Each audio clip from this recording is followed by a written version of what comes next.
You're listening to Skeptoid. I'm Brian Dunning from Skeptoid.com. All about sex addiction. You can virtually set your watch by it. Whenever a celebrity is caught in a well-publicized infidelity or sexual harassment case, you can count the seconds until their press agent announces they are seeking treatment for sex addiction.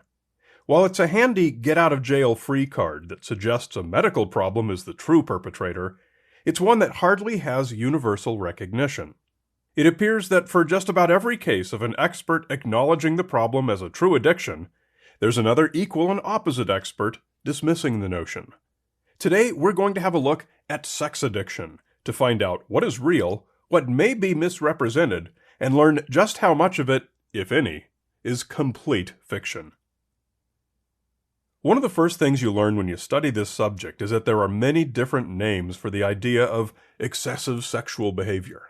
Not just sex addiction, but also hypersexuality, hypersexual disorder, erotomania, sexual dependence, compulsive sexual behavior, nymphomania, and even a masculine version of nymphomania called satyriasis. If the idea is to define a situation where sexual behavior is both problematic and out of the person's control, to whatever degree, then the definition is usually given as compulsive engagement in rewarding sexual stimuli, despite adverse social, occupational, or other types of consequences. In broad strokes, any type of behavior that becomes incompatible with the desired normal healthy lifestyle is one that warrants clinical intervention. Thus, if a person goes around having inappropriate sexual contact that costs them their jobs, their spouses, whatever, but they still continue the activity, then we can start to say that something is wrong that's not necessarily their fault. And it's this loophole that can, apparently, justify inappropriate and excessive sex that has turned sex addiction into a profitable industry. However, once we start to get into medical terms, like addiction, we cross into the territory of specific, falsifiable claims. To be classified as an addiction, the compulsive behavior must be a disorder of the brain's reward system that involves a biological pathology regardless of any psychosocial factors. One of the main ways this is determined has to do with a protein called delta phos-B, which is part of the reward pathway that's activated whenever any person engages in any pleasurable activity, whether it's sexual or even just eating chocolate. However, when a person becomes addicted to something, anything, delta phos-B can become overexpressed, and this abnormally high level results in a sort of neuroplasticity throughout the reward system. It is widely accepted, though not universally, that delta phos-B overexpression is an addiction biomarker. In simple terms, it's a flag that tells us whether a person is addicted or not. And the verdict for sex addicts? Yes, we do find that people identified with compulsive sexual behavior do have this addiction biomarker. And so, stressing that this is somewhat contentious and not universal, it is generally and widely accepted that sex addiction does indeed meet the medical definition of an addiction. However, that's hardly the final summation of the issue. To the contrary, it's where all the controversy starts. And the short reason for this is that the fact that compulsive sex can be medically addictive is not sufficient to prove that a person is not accountable for their own actions. For that, we would need to turn to the psychiatric literature. The current state-of-the-art for what's what in psychiatry is codified in the United States in the DSM, the Diagnostic and Statistical Manual of Mental Disorders, published by the American Psychiatric Association, and for much of the rest of the world in the ICD, the International Statistical Classification of Diseases and Related Health Problems, published by the World Health Organization. As of now, the DSM-5 and the ICD-11 are the current editions. Let's turn to their sections on sex addiction. And guess what we find? They don't exist. Neither the DSM nor the ICD recognize sex addiction as a clinical diagnosis. In 2010, a proposal to include it in the DSM-5 was put forth as hypersexual disorder, but was ultimately not approved. And that name was chosen instead of sex addiction because of the baggage included with the term addiction, which implies a specific cause. Hypersexual disorder was proposed to be a valid diagnosis if the behavior had persisted for at least 6 months and the patient had made multiple failed attempts to stop the behavior. The reasons that it was ultimately rejected are not completely clear. What's always cited is the lack of evidence that it is truly addictive behavior. Critics of this decision point to the fact that both the DSM and the ICD include gambling disorder, and it's listed under substance-related and addictive disorders. It would seem that hypersexual disorder checks most of the same boxes: inability to stop on one's own, continuing the behavior despite increasingly adverse consequences. However, the governing bodies have made the decision that compulsive sexual behavior does not meet the clinical standards of addictive behavior.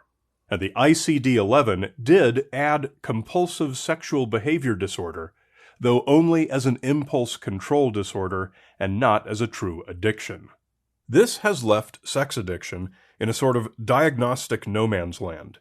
Medically, it's an addiction, but psychiatrically, it's not. And yet, while psychiatrists continue to debate this, there is a large industry worldwide of sex addiction therapy. There are countless inpatient and outpatient addiction counseling and treatment centers, and some of these have specialists in treating sex addiction. This raises an obvious question, something of an elephant in the room. How can there be such a thing as a sex addiction specialist if sex addiction is not a recognized psychiatric condition? It's a good question, and an important one, and the answer is something that regular Skeptoid listeners have heard time and time again. When there is a profession that's peripheral to accredited, board-certified medical professions, but that is not itself recognized by the American Medical Association or the American Psychiatric Association as an actual medical or psychiatric field, it's common for practitioners to invent their own accreditations and self-certify their own practitioners. This is what has happened with sex addiction therapists. The market in sex addiction therapy is quite the crowded place. There is the International Institute for Trauma and Addiction Professionals, which offers the trademarked Certified Sex Addiction Therapist program. There is the American Association for Sex Addiction Therapy, which offers recovery therapist, recovery coaches, and pastoral counselor certifications for as low as $795. There are undoubtedly others. Usually, such a proliferation of institutes and academies and associations selling certifications is a sure red flag indicative of a fraudulent industry comprised of vultures swooping in to take advantage not only of patients, but of hopeful practitioners who have some cash in their pockets.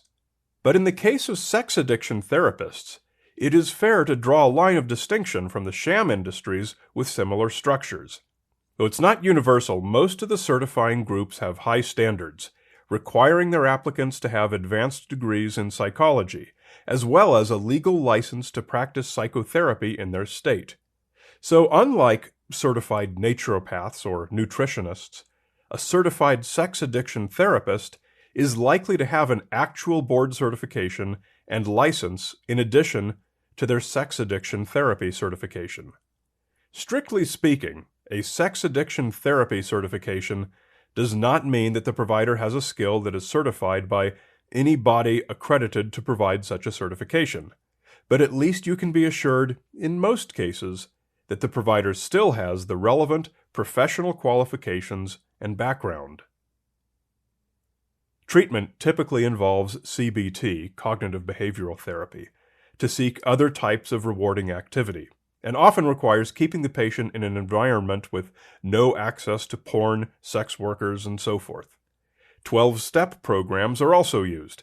However, data shows that these produce outcomes similar to no treatment at all.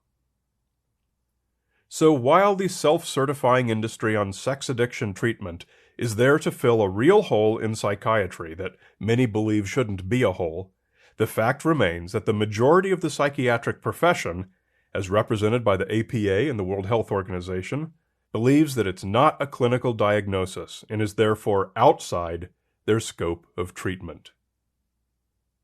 However, this is not the whole story.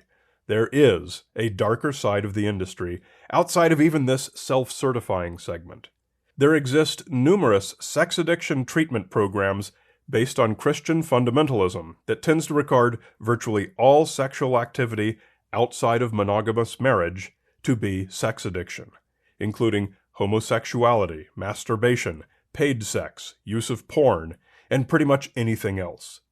Such groups as the American Association of Christian Counselors, the Christian Sex Addiction Specialists International, and the Association of Partners of Sex Addicts Trauma Specialists sell certifications as a sex addiction therapist with hardly any meaningful prerequisites at all, as little as 4 days of training, or in one case, just 10 hours of self-reported reading.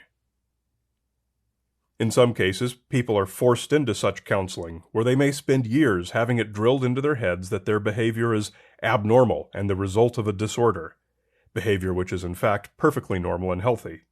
Sex addiction treatment that exists entirely outside of the psychological and psychiatric professions should be regarded with extreme skepticism, and probably just avoided entirely. The existence of an almost totally bogus industry, alongside the unaccredited but reasonably well self-policing industry, puts patients at substantial risk. The question of whether anyone should be seeking psychiatric treatment for sex addiction at all is still an unclear one, but for anyone who chooses to, insist on a degreed and licensed psychotherapist. It is a murky and complicated situation. Consumers are faced with 3 levels of professionals. First, the mainstream psychiatric community that generally feels sex addiction is not a condition for which there is a psychiatric treatment. Second, competent and conscientious professionals who combine legitimate psychotherapy with a minority view on sex addiction. And third, a sham industry of untrained proselytizers happy to show you their nicely laser-printed certifications as sex addiction therapists. I believe the most practical place for this episode to conclude is to give us all a better idea of how we should react when we hear a defense of sex addiction in some case of harassment or other inappropriate behavior. All we can know is that a medical addiction is possible, but we can't know that person's status due to privacy laws, and that a psychiatric diagnosis does not exist.